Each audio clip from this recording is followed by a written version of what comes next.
Imagine this: you are alone, surrounded by silence. The world outside is still, yet something stirs beneath the surface of your mind. Then, suddenly, uninvited, a memory pierces the calm like a lightning flash across a clear sky.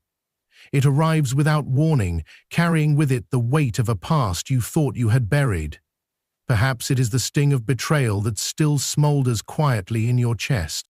Perhaps it is the loss that left you fragmented, or the regret that clings to your identity like a second skin. You did not summon it, but it found you anyway, and in that moment, something ancient awakens within you.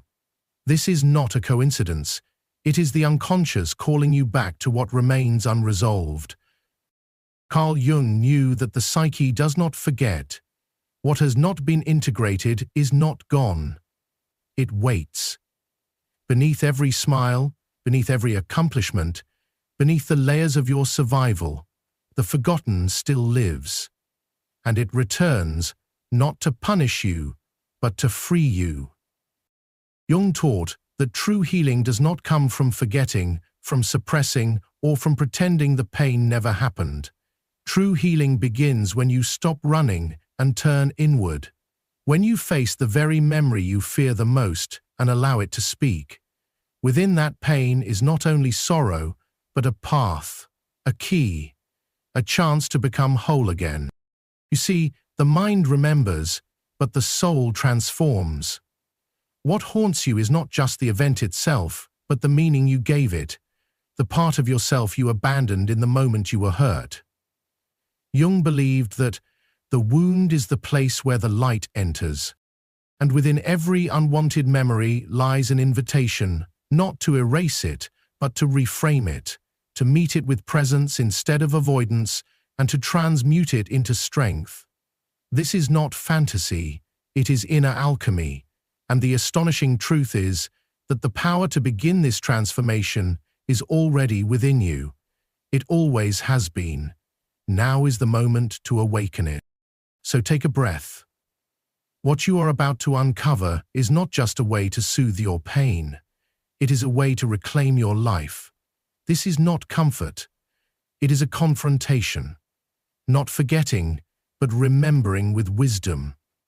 If you are ready to walk into the memory instead of turning away, you may find that what once broke you is the very thing that will set you free. Let us begin. Carl Jung was not merely a psychologist. He was a soul mapper, a guide into the deepest caverns of the human spirit. He taught that within each of us lies an inner terrain far vaster than we dare to imagine. Beneath our polished thoughts and daily roles, beneath the tidy narrative we present to the world, exists what Jung called the unconscious. This is not simply a hidden attic of stray memories or irrational dreams. It is the sacred archive of your entire emotional history. It holds your joy, yes, but it also holds your fear, your grief, your betrayal, your guilt, especially the parts of you were taught to silence, the ones that flinch when remembered, the ones you locked away, hoping they would one day disappear. But Jung did not see this pain as an obstacle. He saw it as a sacred summons, a voice from the soul whispering, "Look here, I am the part of you that has not yet been met." To him, suffering was never senseless, it was symbolic. It was the soul's language. And every recurring memory, every inner wound that still pulses when touched, is not random, it is meaningful. It is a message, not from the outer world, but from the shadow. The shadow, as Jung described it, is everything within you that has been pushed into darkness. Not because it is evil, but because it was deemed unacceptable. It is made of the emotions you were not allowed to feel, the truths you could not speak, the instincts you were taught to suppress. The shadow is the reflection of the unloved self, the voice that tells you, you are not enough, you are not worthy, or you will never change. It is the force behind the patterns that repeat in your life without your permission. The part of you that sabotages progress just when it is most within reach. And yet, Here is where Jung's vision diverged radically from fear-based psychology. He did not see the shadow as your destroyer. He saw it as your hidden guide, the dark twin of your potential. It is the side of you that, once brought into the light, transforms from a source of pain into a source of power. But this only happens when you stop running, when you turn toward the discomfort, when you allow that painful memory to rise, not to haunt you but to speak. So I ask you now, gently but truthfully, what memory still lives in the cellar of your psyche, waiting for your acknowledgement? What wound is asking, not to be forgotten, but to be integrated? Because the moment you stop fearing that memory and instead approach it with reverence, something extraordinary begins to unfold. You do not just remember, you awaken. And healing, Jung said, is nothing less than the soul remembering its wholeness. Let us continue. Let us pause for a moment. Breathe slowly, not just with your lungs but with your awareness. Inhale the present. Exhale the past. Let the noise fall away. Now, I want you to bring into your heart the image of a relationship that left a scar. Perhaps it was betrayal, perhaps abandonment. Perhaps it was the silent cruelty of being unseen, unloved, unchosen. Hold this person's face in your inner gaze. Let the memory arise without judgment. Let it sting if it must. You do not need to resist it. Carl Jung would have you know that this person was not merely a random character in your life story. They were a symbol, a mirror, an archetypal messenger sent not to punish you, but to reflect something within you that remains unhealed. This is the radical truth of the psyche, that the people who wound us often reveal the wounds we already carry. Pain, in the Jungian language, is never meaningless. It is a projection returned, an inner truth externalized. And those who hurt us are often carrying the same unconscious burdens that we ourselves refuse to confront. You may believe they rejected you, but what if, beneath the surface, they simply mirrored your own hidden fear of being unworthy of love? What if their indifference revealed your own inner silence, the part of you that stopped speaking your truth long ago? Jung taught that life orchestrates these encounters not to torment us, but to awaken us, because the soul will always seek wholeness, even if it must wound itself to be heard. And this does not mean you excuse those who harmed you. It does not mean you condone injustice or erase accountability. It means you stop handing them your power. It means you ask the deeper question: what part of me was ready to be seen through this? This is not the work of forgetting. This is the work of alchemy, the transformation of suffering into meaning, of bitterness into wisdom. When you choose to interpret your wounds not as the end of your power, but as the beginning of your self-acknowledge, something shifts. You move from victim to witness, from the hurt self to the healing self. And in that shift you reclaim your story, not by rewriting the past, but by reclaiming the authority to name what it taught you. Jung perceived something profoundly sacred about the way the unconscious speaks to us.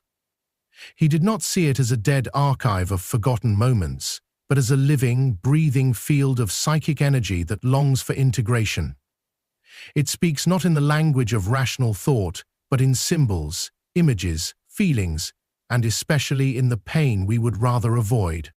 Each memory that resurfaces, each emotion that tightens in the chest without reason, is not random. It is a message. It is a call.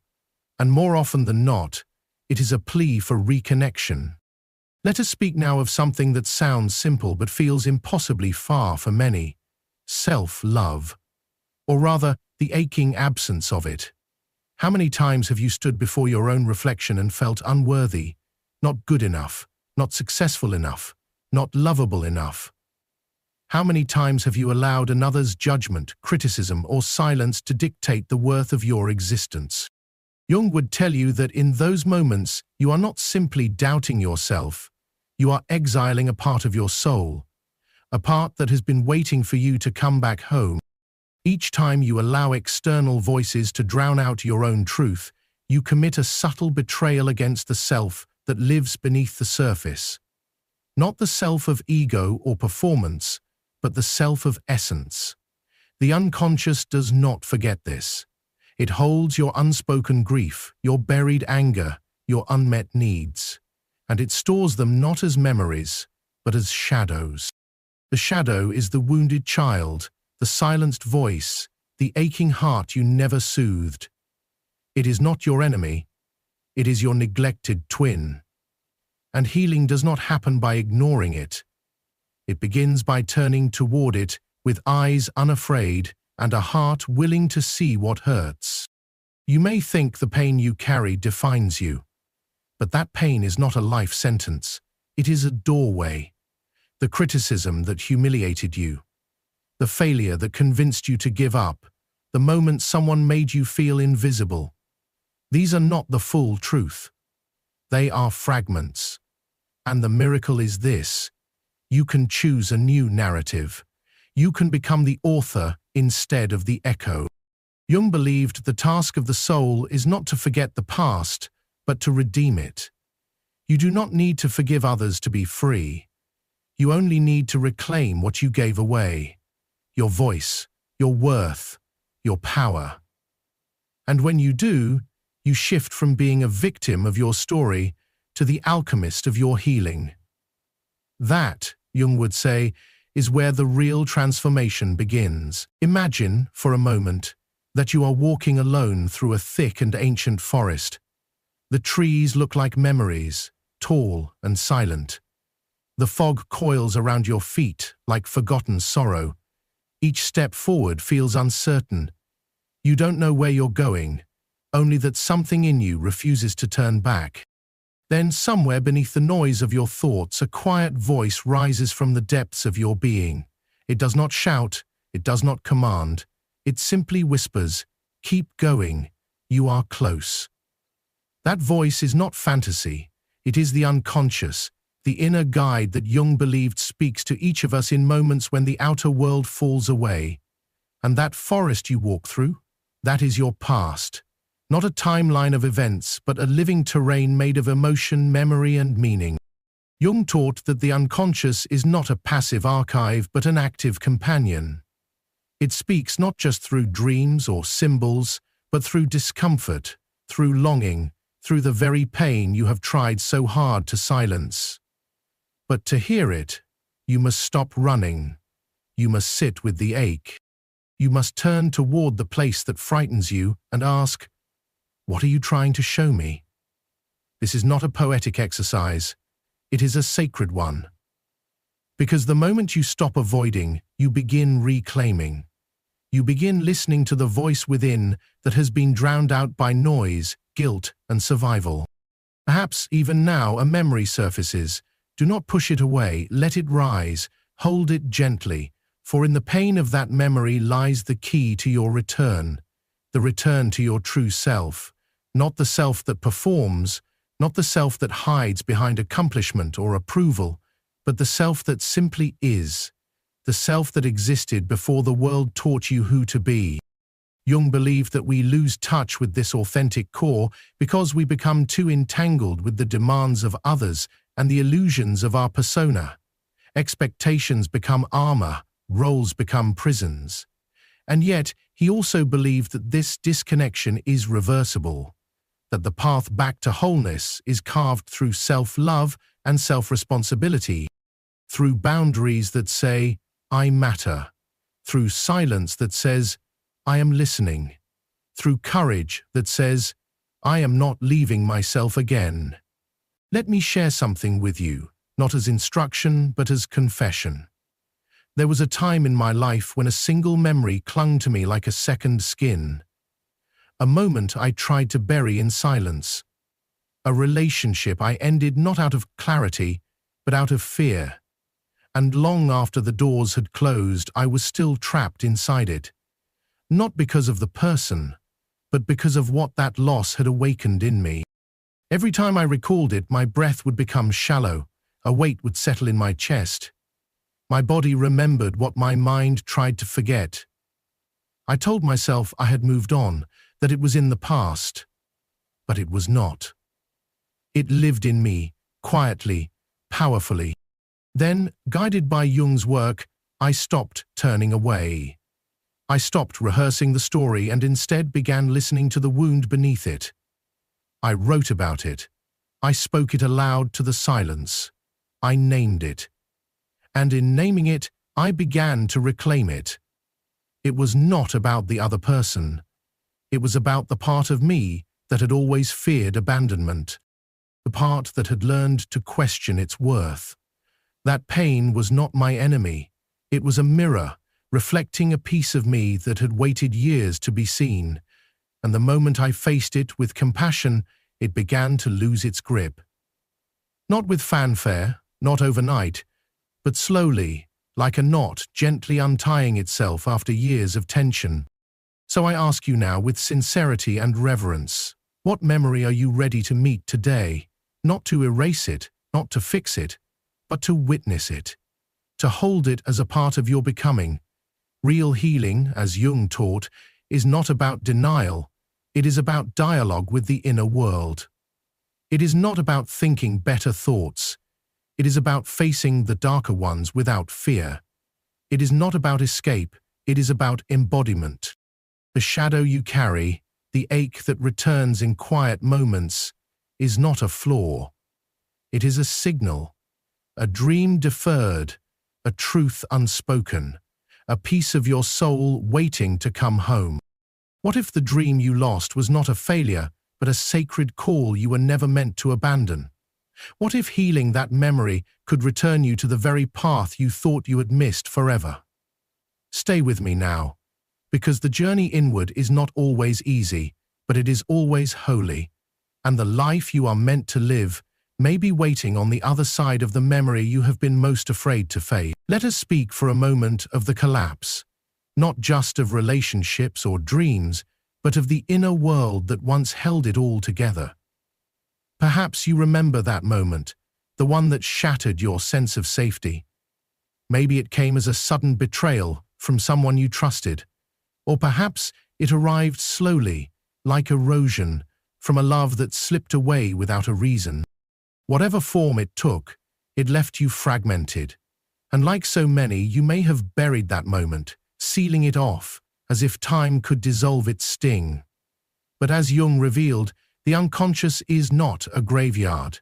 It is a living field where every buried emotion continues to grow in silence, shaping your relationships, your choices, and your sense of self from behind the veil.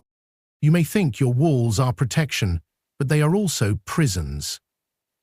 That fear of being vulnerable, of being seen, is often the echo of a pain you have not yet allowed yourself to grieve. And here is the paradox. What we call breakdown, Jung saw as the threshold of rebirth. When life strips away our illusions, it is not merely to leave us bare, it is to invite us inward. Chaos is not the enemy, it is the ancient rite of transformation. When everything you once trusted begins to crumble, what remains is not your failure, what remains is the soul, still whispering beneath the ruin, still longing to be heard. So pause with me, close your eyes, let a face rise from your memory. Someone who hurt you. Not to stir resentment, but to meet the pain from a place of depth. Now imagine saying to them, not in rage, but in resolve, "You no longer define my story. I carry the wound, but I reclaim the meaning." This is not fantasy.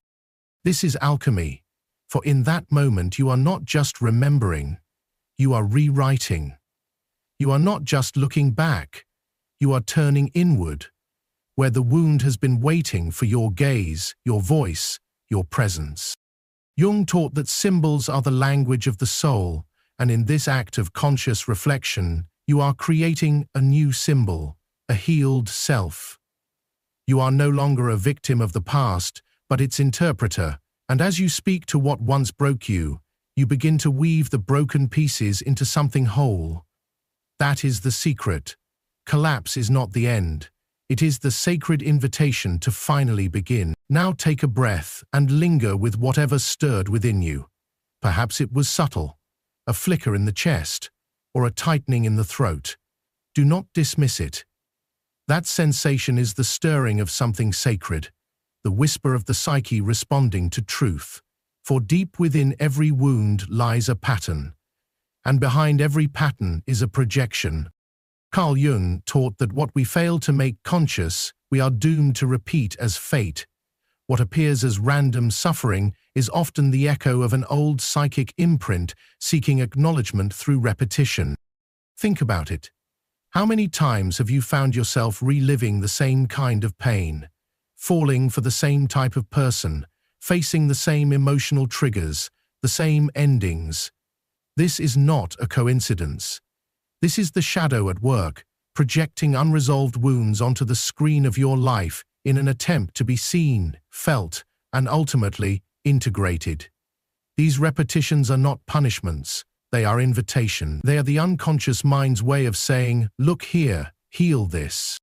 Jung knew that the shadow does not vanish by being ignored, it dissolves through awareness. When you begin to recognize the pattern, the cycle starts to lose its grip. You realize that the betrayal was not simply about the other person, that the abandonment you fear is not only about them leaving.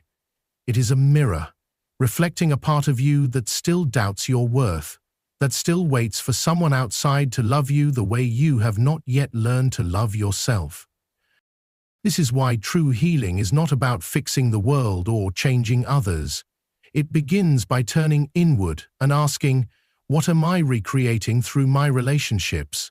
What part of me have I exiled into the shadow? And what would it mean to welcome that part back home? When you set a boundary, when you refuse to betray yourself to keep someone else comfortable, you are not being selfish. You are reclaiming the self. You are saying to the forgotten parts of your psyche, I see you now. I will no longer abandon you.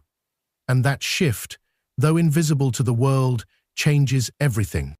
So I ask you now, with reverence and honesty, where in your life are you still recreating an old pain? And what new choice could become the beginning of your liberation? Let us now enter one of the most sacred chambers of Jung's psychology, the alchemy of self-acceptance. For what you are seeking, perhaps without knowing, is not to erase the past but to transmute it. The deepest healing, Jung said, begins when we cease to run from our wounds and instead turn toward them with open eyes and an open heart. Those dreams that flickered in your youth and later faded into silence did not die because they were unworthy.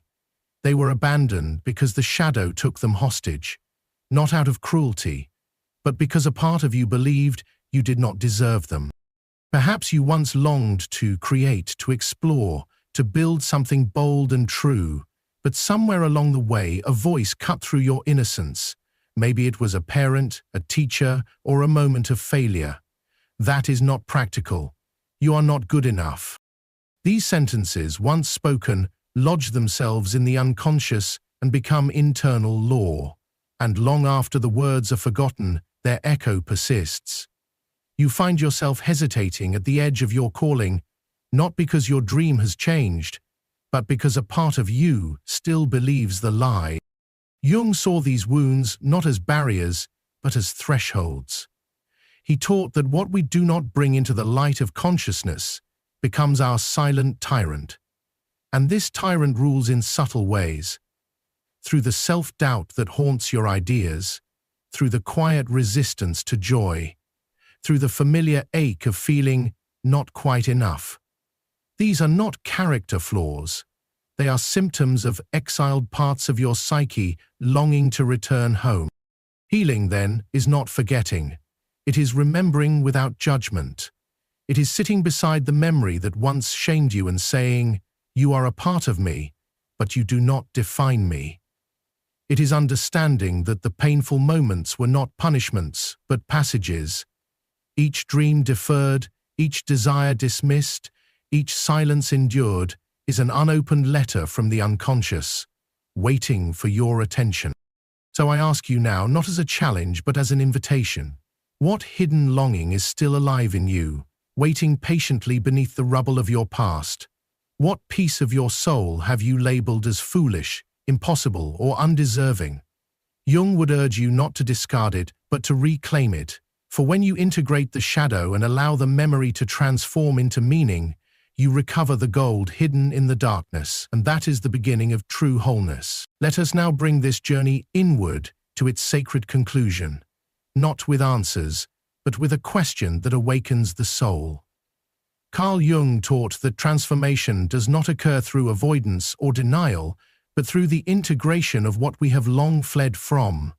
He believed that what seems like chaos on the surface, and if you are reading this now, if you have made it to this very moment, it is because something deep within you is ready. Ready not to erase the past, but to alchemize it. Ready not to run from your pain, but to listen to its ancient voice. Imagine a memory that once shattered you, one that still burns beneath the surface like an ember in your chest. You may have tried to forget it, to bury it under achievement, distraction, or silence, but the unconscious does not forget. It waits. It speaks in symbols, in synchronicities, in the gentle tremor of a sleepless night. And every time you feel that old ache, that familiar knot in your throat, it is not a curse, it is an invitation. Not to relive the wound, but to reclaim the power locked within it. What Jung called individuation is not some distant philosophical goal. It is the daily act of choosing to live with presence, of walking directly into the memory, the fear, the story, and saying, "You no longer define me, but I will listen because you have something to teach me." That is not a weakness. That is initiation. And with every honest encounter with your shadow, the chains of the past loosen their grip, and your soul begins to breathe again. This is not a linear path. Some days will feel like progress, others like collapse. But collapse, Jung would remind us, is often the fertile ground of rebirth.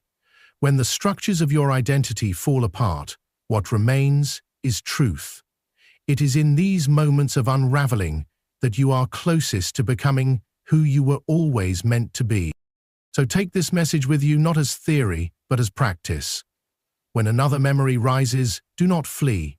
Sit with it. Ask it what it wants to reveal. Speak to it with tenderness. Write to it. Breathe through it. And watch how, slowly, the universe begins to respond. People shift. Patterns dissolve, and synchronicities appear. Because as you heal within, the outer world begins to realign. Not because it has changed, but because you have. This is your power, not the absence of scars, but the strength to carry them with wisdom, not the denial of the past, but the grace to transform it. You are not here by accident. You are here because your soul is ready. So ask yourself now, quietly, sincerely, one last question. What lesson is your pain still trying to teach you? And are you willing, at last, to listen? Because that, Carl Jung would say, is where the real journey begins. If this message stirred something inside you, don't stop here. The next video will take you even deeper into the journey of healing, growth, and self-discovery. It might just be the breakthrough your soul has been waiting for. Tap into it now. Hit subscribe, turn on notifications, and join a community committed to truth, transformation, and real inner change. You're not alone on this path. I'll meet you in the next video, where we continue becoming who we were always meant to be.